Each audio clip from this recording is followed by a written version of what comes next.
All right, you guys, it is episode 11 of Survivor 50. We have 2 episodes left till the finale. Yes, so we are crazy. getting down to the nitty gritty, and this episode was titled, Everyone Will Be Shooketh. That was said by Devins. It was. Rick Devins. And honestly, I kind of was shooketh. Yeah, This was a good title for this one. Yeah, It was. absolutely. So last week, Stephanie was voted out, and we're now at post-tribal. You have Devins and Aubrey. They are a tight bond, a tight alliance, and they are scheming. Like 2 devious cockroaches, their words, not mine, okay? Right. Yeah, and then you have Joe and Jonathan. They're not too happy that Stephanie went home. You know, they're not too thrilled. Joe, he's telling Jonathan, Ozzy, Devins, and Aubrey, they're not gonna stop at anything to go win. Yeah. So then they want that $2 million. Exactly. Which I mean, I don't blame them. Yeah. That's the point of the game. Exactly. So then we get into day 20.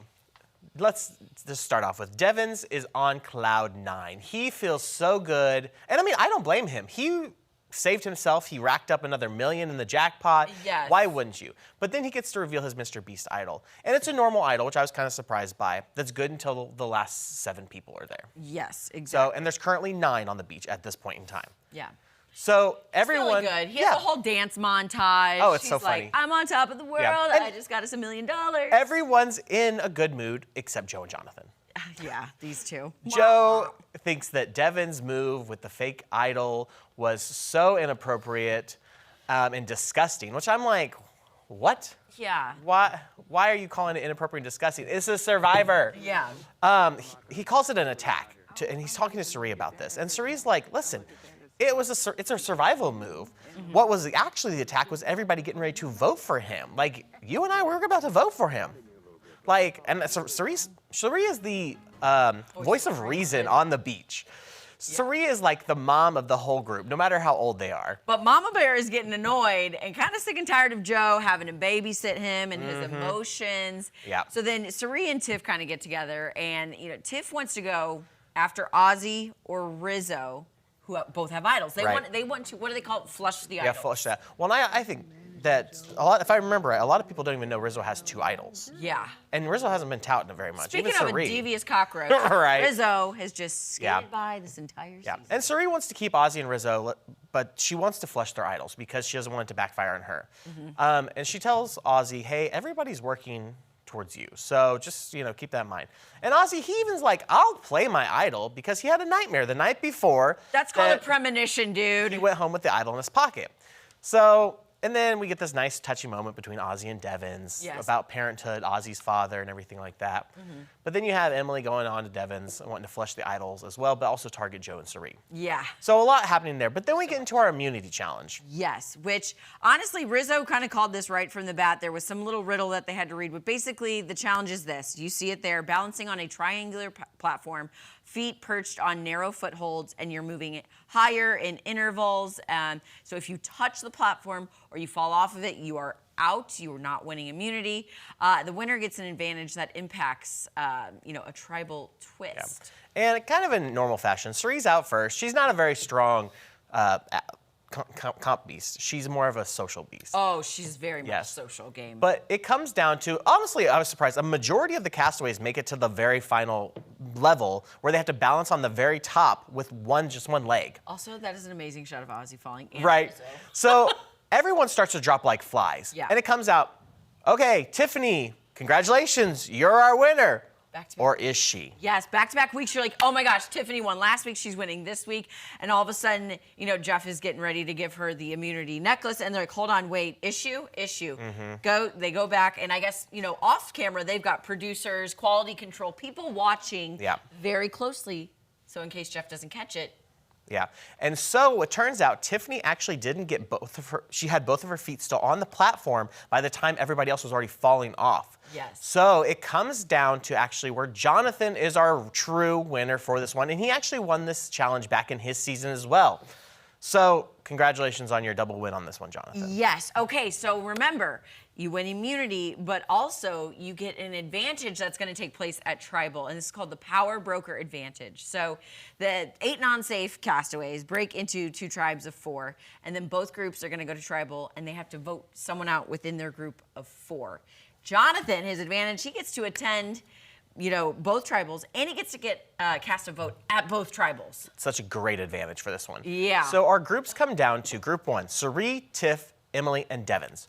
Group 2, Joe, Ozzy, Rizzo, and Aubrey. Very divided on our lines in this getting split up here. So the groups have to go to separate islands. Basically, it's separate camps on the same beach. I thought they were actually going to whole islands, but the benefit for Jonathan There's too. a few trees between Yeah, them. Jonathan can go back and forth as much as he wants between the two. So he can really facilitate whatever he wants to out of this. Yeah. So let's start with Group 1's pre-tribal talk. So Cirie's like, I want to keep me and Tiff safe. That's my goal here. And reminder, in case you forgot, she has an extra vote. Yes. So she pitches Devins as a vote with an Emily backup to Jonathan. And Jonathan's all like, yes, that's exactly what I want too. I want Devins gone. But Emily's kind of like feeling, hey, I'm at the bottom. I think the vote's going to be on me. She was voted out on the same day back in her season, just like Tiff was worried about last week. So understandable. And Emily hatches this plan with everybody besides Devins and tells everybody, hey, I think I can convince Devins that he's safe, but I'm not, so he should play his idol on me, and then we vote him out. Yes. But she's lying. So then, she's lying, of course, but then, she makes plan with Devins to target Cirie. Then Tiff tells Jonathan, other group needs to get out Ozzy. So before he goes over to the next camp to start scheming over there, she's like, all right, the vote is Ozzy for that group. And let's just say, Jonathan, he got his steps in that day because he was back and forth a ton. Yeah. So then we hop over to Group 2's pre-tribal. Which, can I just say, I was so shocked by Ozzy going on, like his manifesto. Such a dumb move. Yeah. He tells Aubrey, he lays out his whole agenda and plan. He's like, I made a final 2 pact with Cirie. I gave her my extra vote. We're going to the end. Because he's so confident Aubrey is going to be the vote. But here's the thing.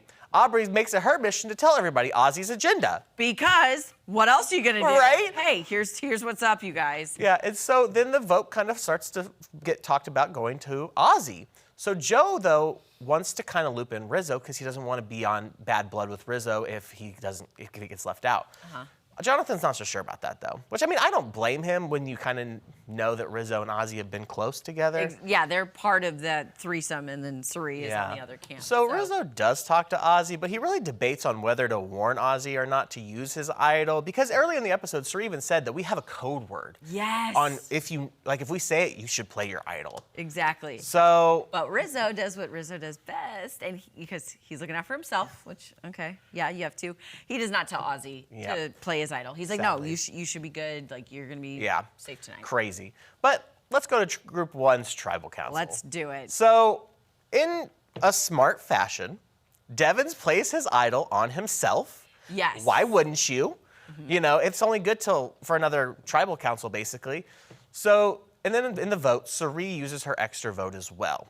Which she was like, I really don't want to, I don't want to have to use my extra vote tonight, right. But she ended up doing it. Okay. Yeah. So the votes come down to 2 Devins, don't count, 2 Cirie, 2 Emily.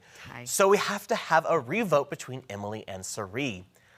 Everybody goes and revotes. Here's what it comes down to for the final. Cirie 2, Emily 4. Emily on the same day is voted out of her tribe. And so she gets to join the jury right away and gets to see the Group 2 tribal council. And basically, there wasn't really too much crazy happening here, just more powwowing. It comes down to the vote being 1 on Aubrey, 4 on Ozzy. And here is my take. Ozzy, dumb. You had a dream the night before about going home with an idol in your pocket, and you went home with an idol in your pocket. And he's kind of felt... Yeah, exactly. Trust your gut. Trust your dreams sometimes. He felt betrayed, too, by everybody. So betrayed. Rizzo's like, I'll explain later. He's like, there's nothing to explain. And then Jonathan was like, there's no way I could compete with you. Which, you know what? Honesty, best policy. I mean, he knows, you're going out of threat. Yeah. But 2 episodes left. I honestly have no clue who's going to be our final. So now we're down to 7 people, is it? Yeah, and so I imagine 2 will go home tonight, and then our final 5 next week. Yes, so new episode tonight right here on CBS, you guys. And then literally next week we'll have 2 recaps, and that's it for season 50. Yes, crazy. All right, exciting stuff, you guys. And what's coming up next? We're doing another check-in with Tom Turton, who's live at Hy-Vee for Putting the Ozarks First.